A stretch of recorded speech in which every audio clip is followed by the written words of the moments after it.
শিখায়। এই দুঃখ, কষ্ট, বিপদ আমাদের কোমরকে সোজা করে, আমাদের পায়ের মাটিকে শক্ত করে। চিল্লায় বলেন ঠিক কিনা?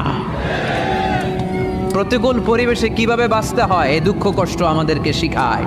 এজন্য মুমিন বান্দার বৈশিষ্ট্য হচ্ছে দুঃখ কষ্ট বেদনা জ্বালা এগুলোতে সে আপসেট হয় না, সে হাল ছেড়ে দেয় না, সে ভরসা রাখে একজনের উপর। চিল্লায় বলতে হবে তিনি কে?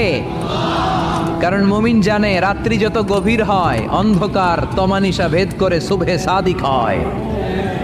মুমিন জানে গর্ভবতী নারীর পেটের ব্যথা যেই দিন বাড়তে থাকে ওই দিনই নতুন মেহমান আগমনের সময় ঘনাতে থাকে। মুমিন জানে তার জীবনে দুঃখ কষ্ট বিপদ যত বাড়তে থাকে সুখের দিন কাছে আসতে থাকে। এজন্য মুমিনের হারাবার কিছু নেই। ফাইন্না মাআল উসরি ইউসরা, ইন্না মাআল উসরি ইউসরা। নবী হে, কষ্টের পরেই আছে আনন্দ, দুঃখের পরে